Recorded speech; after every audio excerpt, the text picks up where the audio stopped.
Esto es Con Dinero y Sin Dinero, un podcast nacido bajo el mundo de Javier Milei. Bienvenidos, bienvenidas a un nuevo episodio de Con Dinero y Sin Dinero. Como habrán notado, en el episodio anterior no le dimos demasiada bolilla a la Fera Alberto, convencidos de que a pesar de los ataques recibidos, centrarse en los modos en que se reorganiza la derecha nos parece clave para quienes queremos superar toda esta situación en la que nos vemos envueltos, desde que asumió el poder una fuerza que dice querer destruir toda aquella forma de vida que tanto apreciamos. Para ser sinceros, tampoco le di demasiada bolilla, ya que la noticia sobre una posible y cada vez más certera violencia de género de parte del presidente hacia su expareja logró sorprenderme bastante poco. No recuerdo si en su momento salió a través de los medios, pero el último año de gobierno, desde los ministerios, al menos, se comentaba que Alberto estaba sumido en una depresión importante y que estaba entregado a una serie de excesos. En su momento me pareció una versión berreta de los hechos, puro conventillo ministerial al que no había que darle ninguna importancia. Pero cuando apareció la noticia en Clarín, el rompecabezas se me armó en la cabeza. Inmediatamente recordé lo que por estos días se recordó, que cuando Alberto fue pescado infraganti, haciendo una celebración en plena cuarentena, lo primero que se le ocurrió fue echarle la culpa a Fabiola. Una actitud bastante cobarde, que no puede más que relacionarse con lo que se comentaba de sus bajones. Hablar sobre la depresión de Alberto no significa para nada un salvoconducto para justificarlo. Al contrario, la escena es muy recurrente. Frente a la impotencia y la desesperación de haber perdido absolutamente todo poder, tanto entre propios como entre ajenos, sentir nuevamente la virilidad a través del sometimiento de una mujer es una historia antigua. Detrás de la violencia hacia las mujeres, por lo general, encontramos un macho castrado. Tampoco me logró impactar el modo en que la noticia trascendió en un primer momento a través del diario Clarín el domingo 4 de agosto.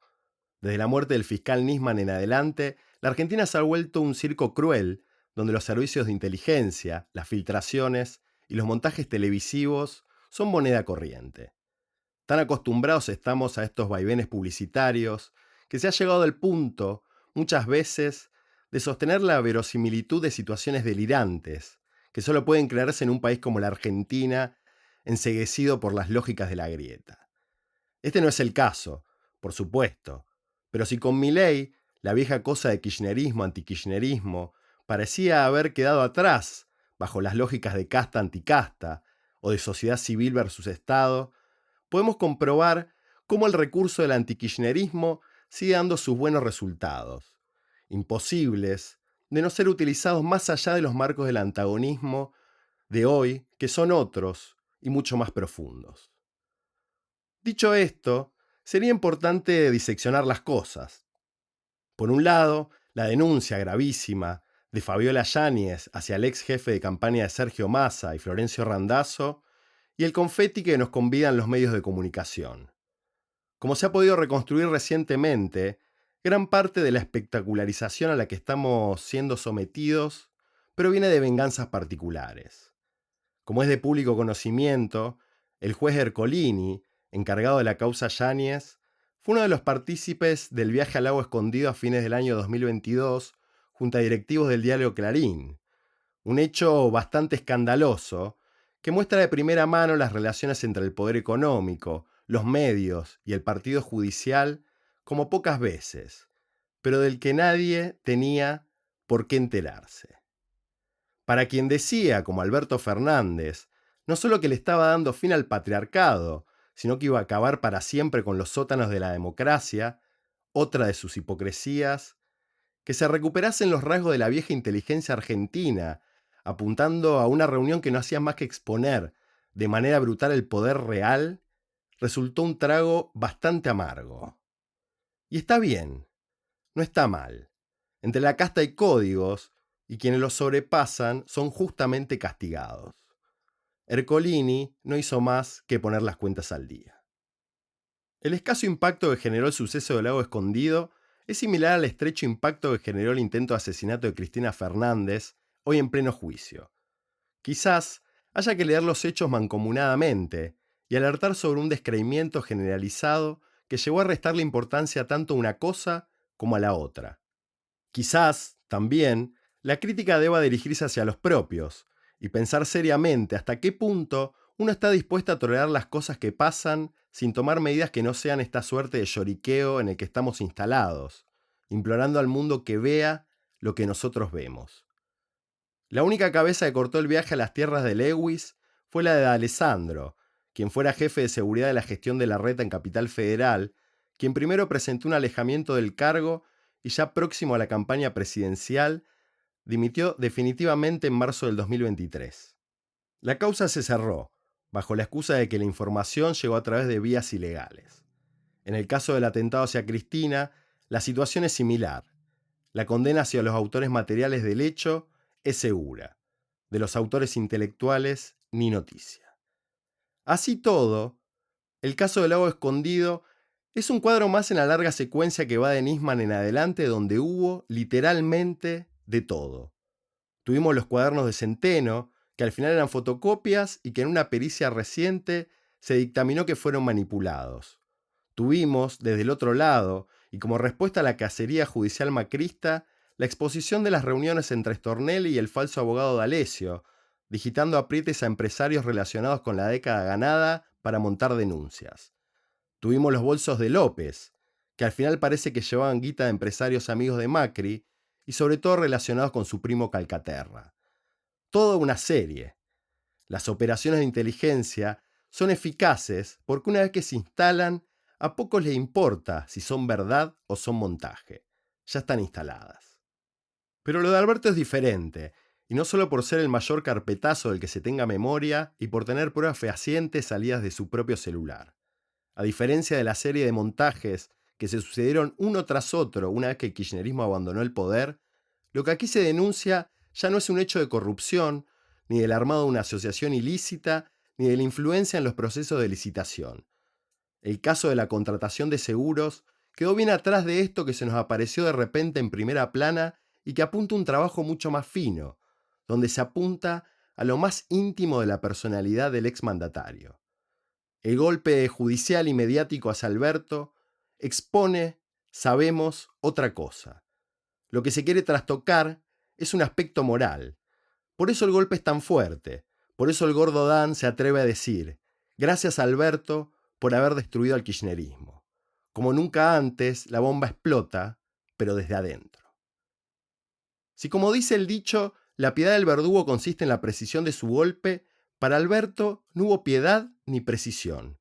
Si el relato moralista de quien se considera más un socialdemócrata que un peronista, como les puso el propio expresidente en medio de su mandato, encontró su estocada en la denuncia de Yáñez, más tarde se agregó todo el confeti necesario para hacer olvidar la temática principal, la violencia de género, pero escarbar hasta el dolor en el mismo punto que se quiere relevar.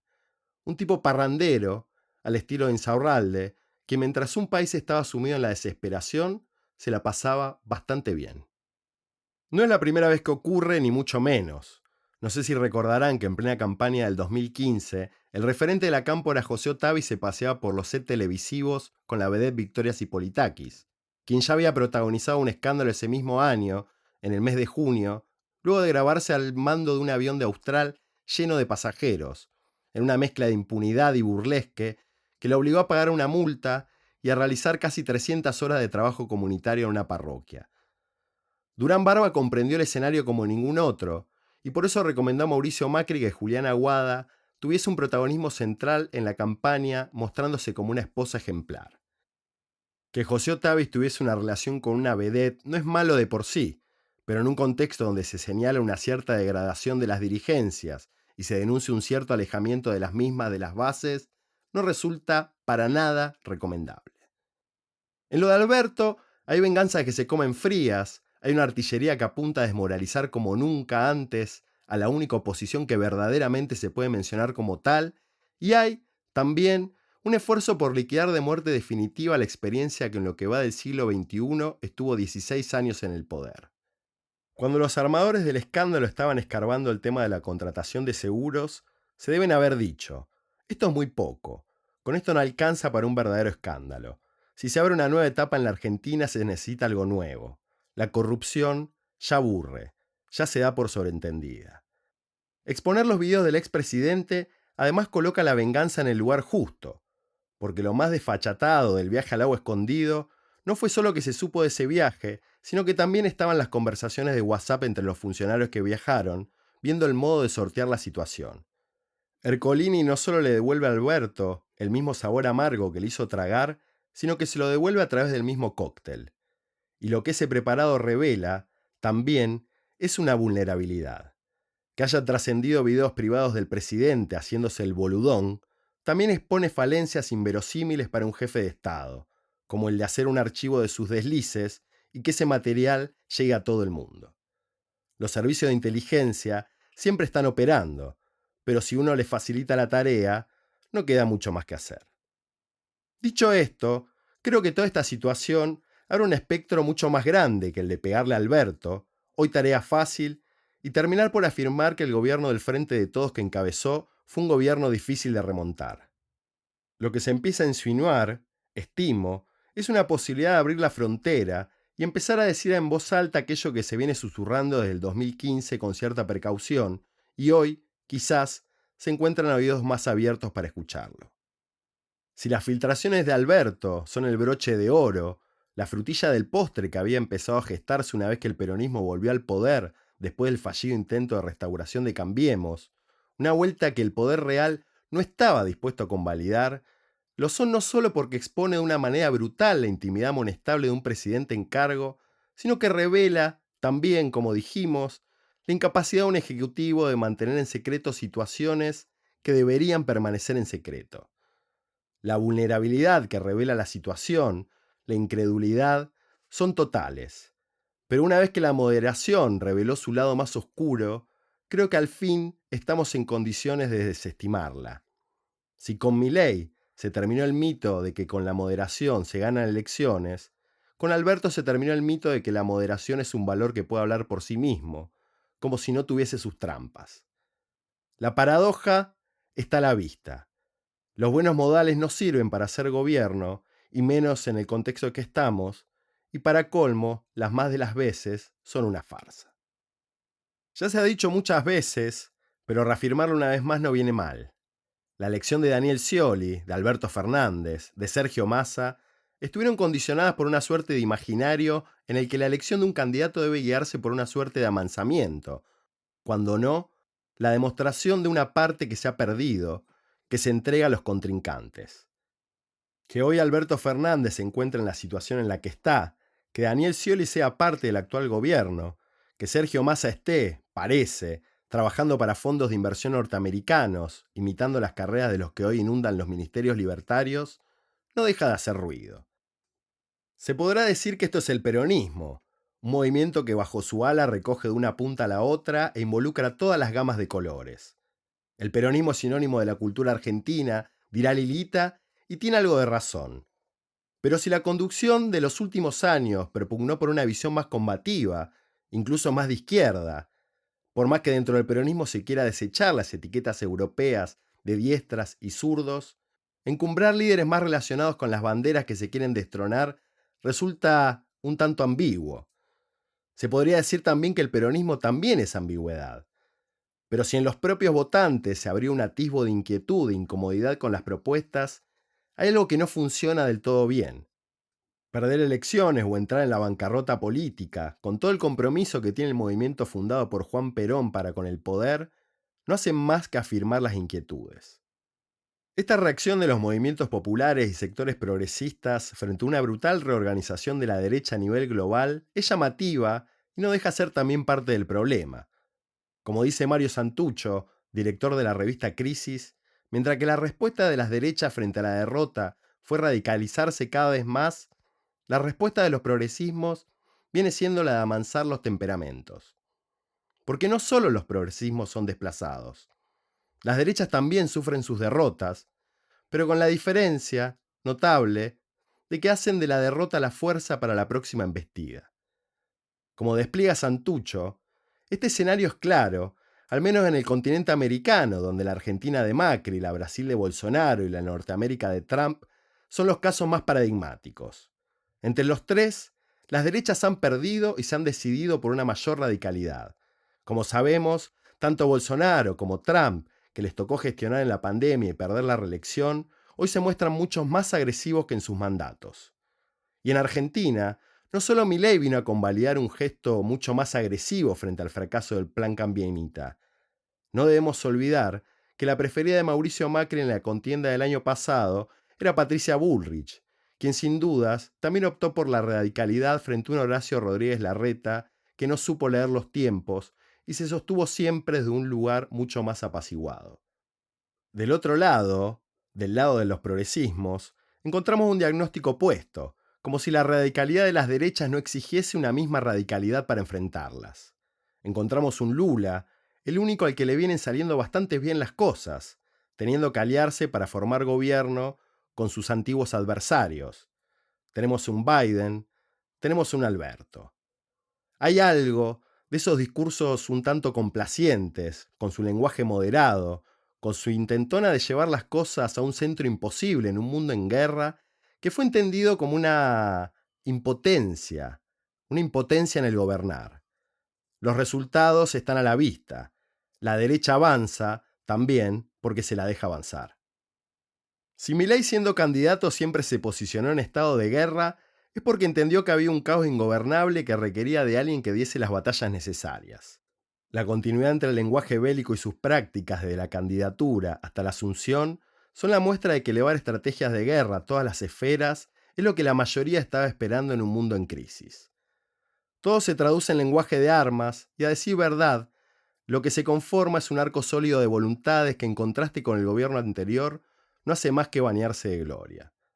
Batalla cultural por un lado, con las milicias digitales a la vanguardia, comandadas por el propio presidente actuando como una suerte de general troll, pero también guerra económica, que logra disciplinar a través de leyes, decretos y normas al conjunto de los actores, incluidos los grandes, así como guerra callejera, donde el gobierno promete poner a raya el espacio público y liberarlo de manifestaciones adversas. En los tres frentes, lo que se construye es una autoridad. Podrá tener todas las inoperancias que se perciben, pero la autoridad está y es celebrada. Podemos pensar en la atrocidad que representan los modos en que se conducen las soluciones, pero también podemos pensar que los tres frentes fueron deficitarios bajo el gobierno de Fernández y que Milei vino a dar una respuesta en medio del desierto. Porque la batalla cultural, credibilidad mediante, fue imposible una vez que el presidente que llamaba al encierro fue escrachado con fotos en reuniones festivas en plena cuarentena, al mismo tiempo que reculaban decisiones claves. La economía, como sabemos, fue un dislate. Y las calles, tan importantes para un movimiento que se fundó en las plazas, fueron imposibles de gobernar. Tan liberado quedó el espacio público que el paso de colocar una guillotina en Plaza de Mayo o colgar bolsas mortuorias en las rejas de la Rosada a que una persona se infiltre en medio de militantes para gatillar a la vicepresidenta fue algo esperable. La sociedad exigía orden en un país desordenado, y la respuesta libertaria de un nuevo disciplinamiento vía prácticas belicosas vino a traer soluciones antes que espantos. El escandaloso ajuste económico que estamos viviendo y lo poco que mueve el piso electoral es una muestra de que la mayoría del electorado prioriza el orden por sobre todas las cosas. Se podría decir que la oposición contribuyó a instalar el caos.